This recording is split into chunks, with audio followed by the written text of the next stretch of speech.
watch that MrMelvinn TV. Pull up a chair and watch that MrMelvinn TV. MrMelvinn, MrMelvinn, MrMelvinn, MrMelvinn. Yeah. Pull up a chair and watch that MrMelvinn TV. Pull up a chair and watch that MrMelvinn TV. MrMelvinn, MrMelvinn, MrMelvinn, MrMelvinn. Pull up a chair and watch that MrMelvinn TV. Pull up a chair and watch. What's up, y'all? It's your boy MrMelvinn TV coming back at you with another video. We're going to continue into the 7-video series of the 7 deadly sins. Today we're going to cover sin number 4 on my list, which is gluttony. And that's a sin that a lot of us are guilty of here in the borders of the United States, including myself. Yes.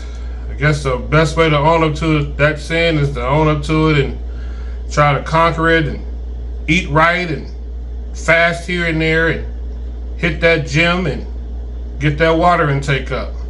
Anyway, we're going to cover this nevertheless, whether we're guilty of it or not. So here it is, the number 4 sin on my list, gluttony. Now gluttony, the definition for that, we all know what gluttony is, but we're going to try to go a little bit more in depth into it. It has more to do with just gobbling down a bunch of food. So gluttony is described as excessive eating, drinking, and indulgence, and also covers in greed. Examples of that is not savoring your food while you're eating it. You just wolfing it down like a hog, just inhaling it and sucking it down. You're not even tasting it. You're just inhaling the food like a vacuum cleaner. Or a garbage disposal, you know. And it says here, eating outside of your prescribed time. So basically overeating could be constituted as gluttony, or eating to where like you're just miserable, like we all do on Thanksgiving. We have that 8 or 9 plate of dressing and sweet potatoes or whatever else is on there, some turkey and some cranberry sauce and some mac and cheese. And we eat and eat and eat all day long for like 3 or 4 days in a row. And just eat till we're just miserable. That's another form of gluttony. You know, and we're all guilty of that. Including me, just sitting there just gobbling up food. All the turkey and the ham, and well, not ham, I don't eat pork, but all the good food is smelling good in the house for 2 or 3 days in a row, and you can't wait to eat. And you just gobbling up all that food and just gluttoning, just eating and getting fatter and fatter. You know, in Proverbs 23, verse 19 and 21 through 21, Proverbs 23, 19 through 21, it says, "Listen, my son, and be wise, and set your heart on the right path.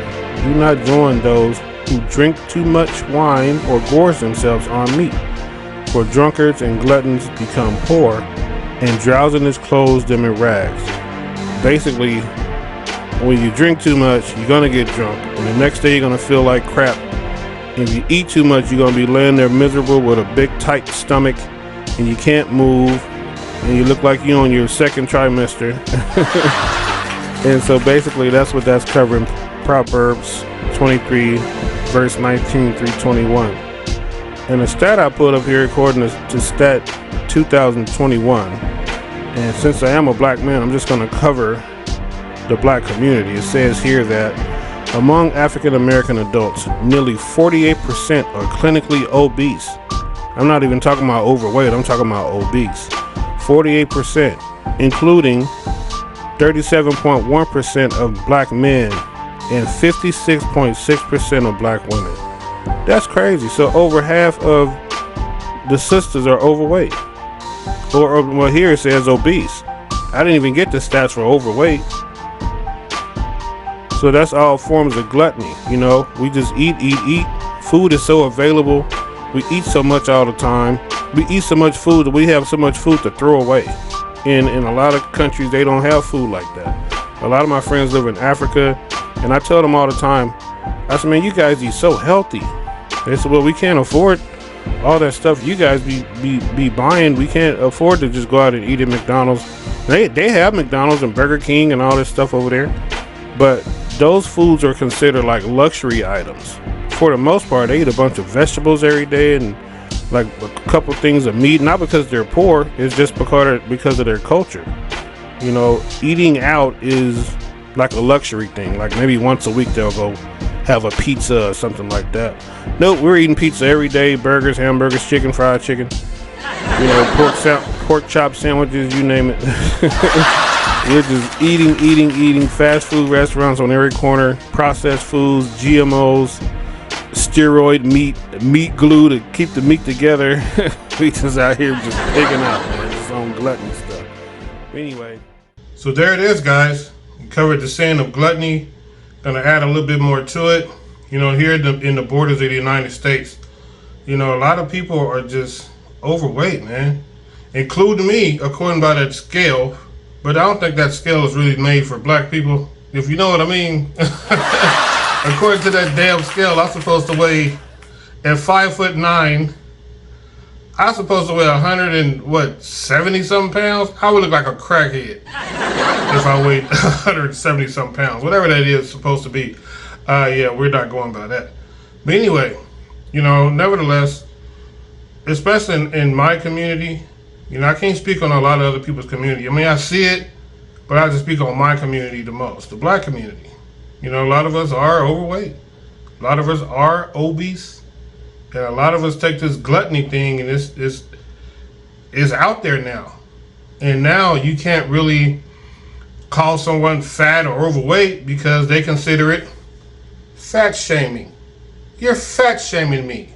How dare you?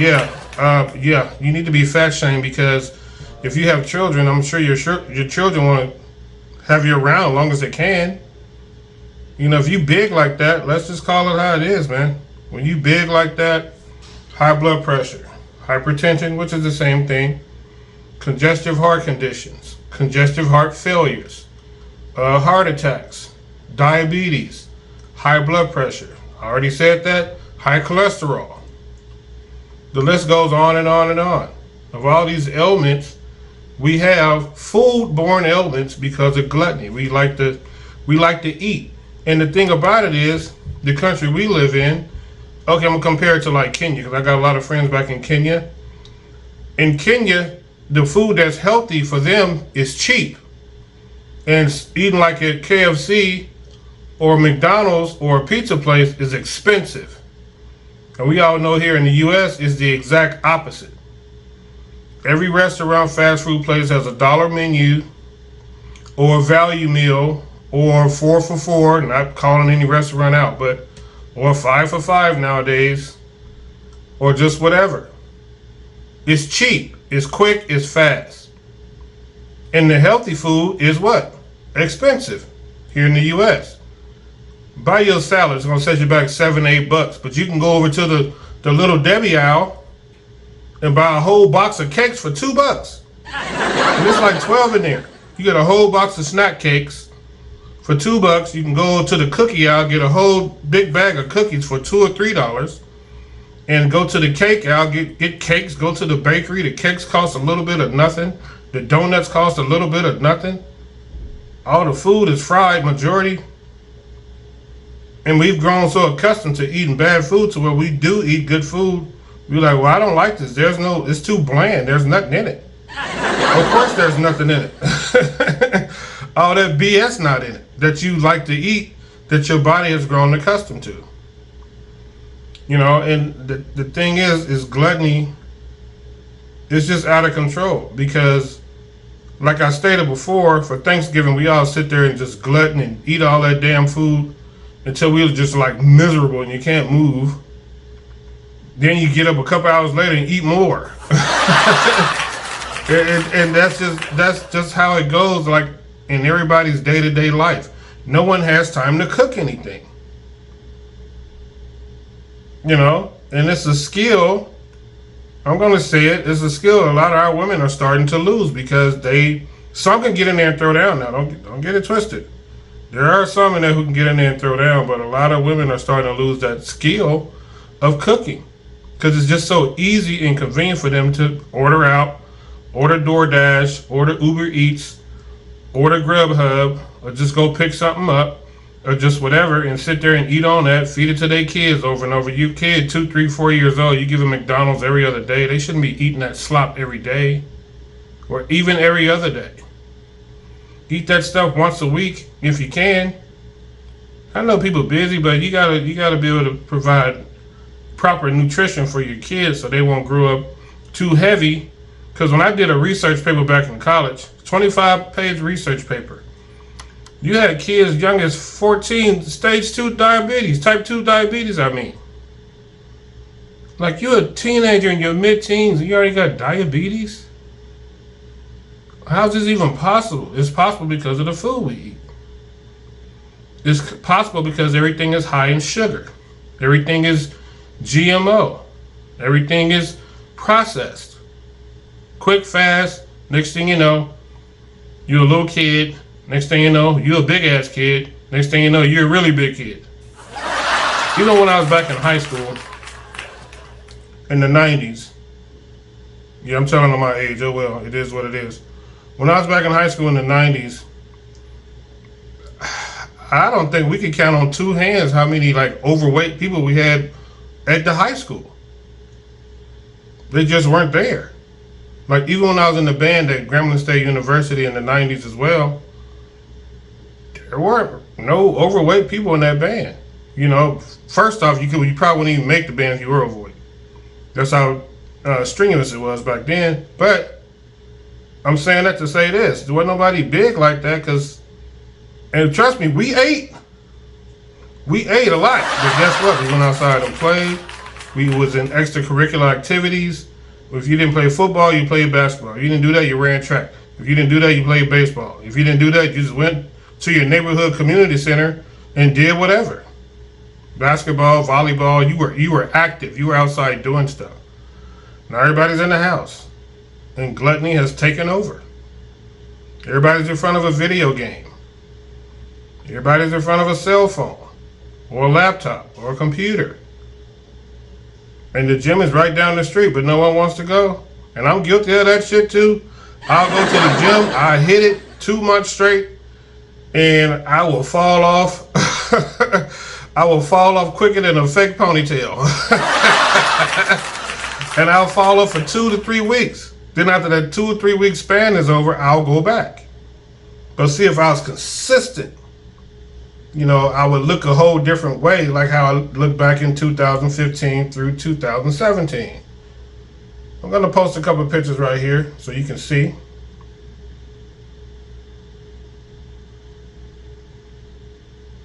Hey, see that? So, you know, we got to get back to that. But anyway, that was just covering gluttony. I don't want to get too long-winded on this. And it's a sin for a reason, because when we glut our food and don't take time to fast and work out and eat properly, we feel bad. It's hard for us to get sleep. We develop sleep apnea. We develop all these foodborne illnesses that could be avoided if we just didn't sit back and glut all the time. We even get various cancers from eating a lot of food. The food flows easily. You know, we like I said before, there's so much food, we have food to throw away. But anyway, I'm going to cut this thing now. And that was gluttony. And I hope you guys enjoyed the video. Please take time out to like, comment, share, and subscribe to my video. And if you feel generous, go ahead and donate to your boy at $ MrMelvinn. Capital MR, capital MELVINN. Until then, see you guys next time. Peace. Go Raiders. Even though you guys can't see that black color, let's zoom in on them. There it is. We represent around here. All right, dude.